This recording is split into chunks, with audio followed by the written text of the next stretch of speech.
Thank you, Mr. Speaker. Mr. Speaker, I beg to move that leave be given to bring in a bill to regulate ground rents charged on leasehold properties, to make provision for a cap on ground rents, to make property developers liable for the legal costs of leaseholders seeking to vary certain ground rent contracts, and for connected purposes. Mr. Speaker, imagine for a moment you own a lovely 1 or 2 bed apartment with your family, or perhaps even a recently built house.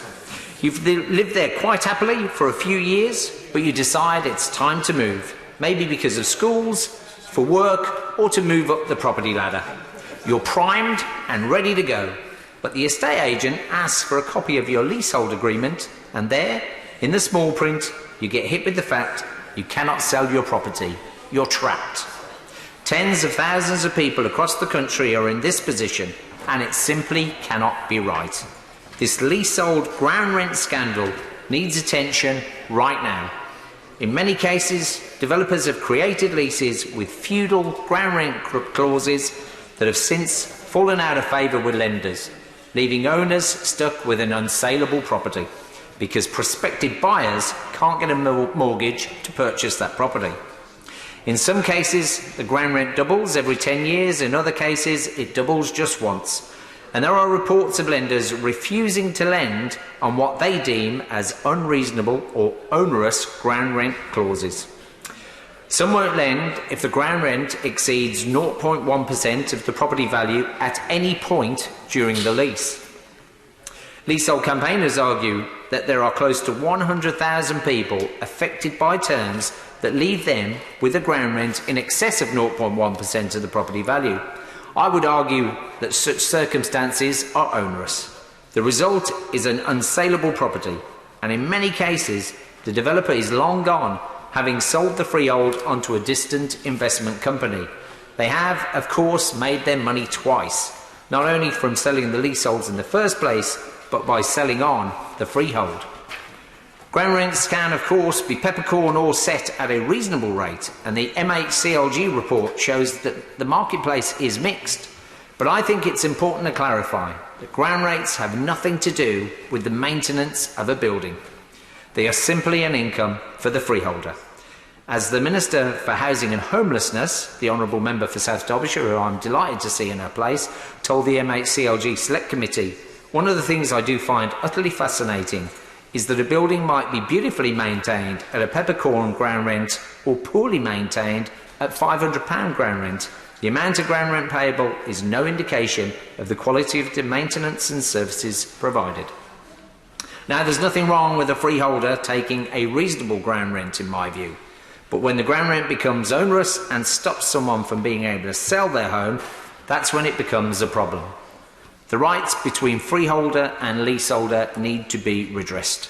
The Select Committee commented, any ground rent is onerous if it becomes disproportionate to the value of a home, such that it materially affects a leaseholder's ability to sell their property or obtain a mortgage. In practical terms, it is increasingly clear that a ground rent in excess of 0.1% of the property value or £250, including rents likely to reach this level in future due to doubling or other ground rent review mechanisms, is beginning to affect the saleability and mortgageability of leasehold properties. My bill seeks to address this.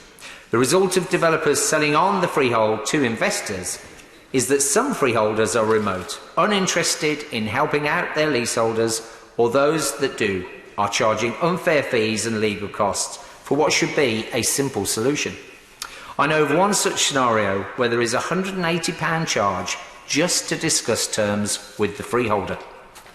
The freeholder could, of course, just ignore the problem or say no. There's currently no obligation on the freeholder to help sort out the problem except that of goodwill.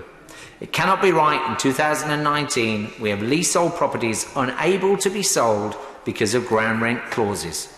Behind each problem is a person, an individual, a family, a couple, or perhaps a small investor. They do not deserve to be forgotten and left high and dry, trapped indefinitely with their property. So what can be done? In the case of apartments, currently the law allows 50% of leaseholders in a block to get together to buy the freehold. Quite a task and a long and expensive process if you just want to sell your property.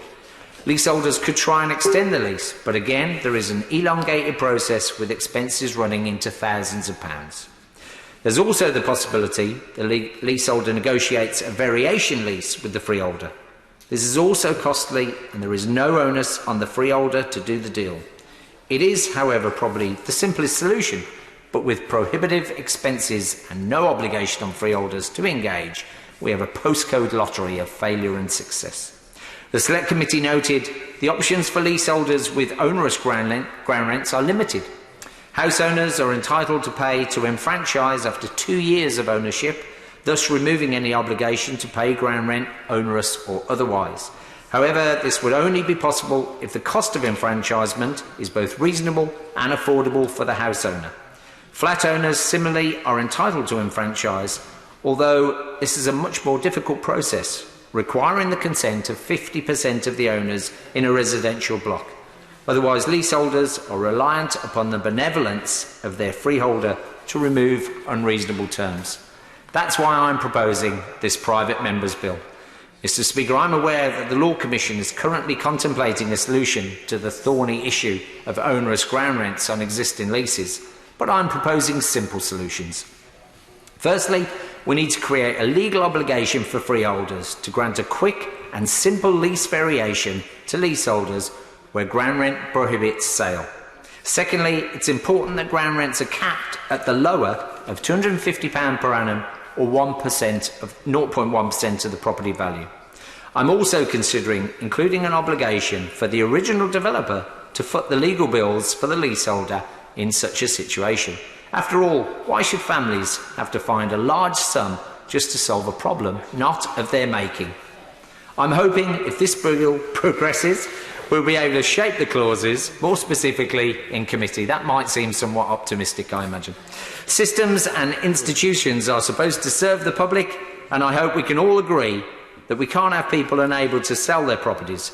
Drastic and immediate action is required. I believe there is growing concern in Parliament on all sides of the House about leasehold properties, and the MHCLG Select Committee should be commended on their excellent report. I'm also pleased to see the Competition and Markets Authority have taken this issue on board and are looking at mis-selling in this arena.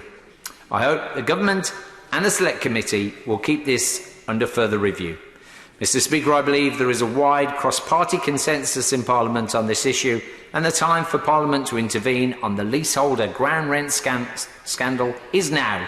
I hope members will help me to change the law to restore fairness in this sector and stop people from being trapped in unsaleable properties.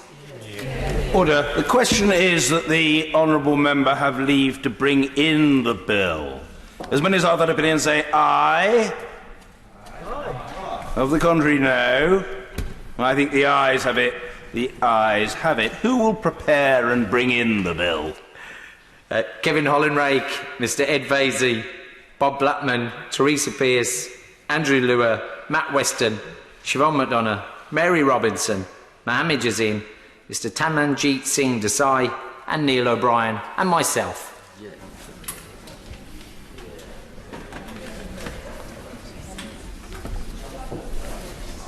Mr. Eddie Hughes.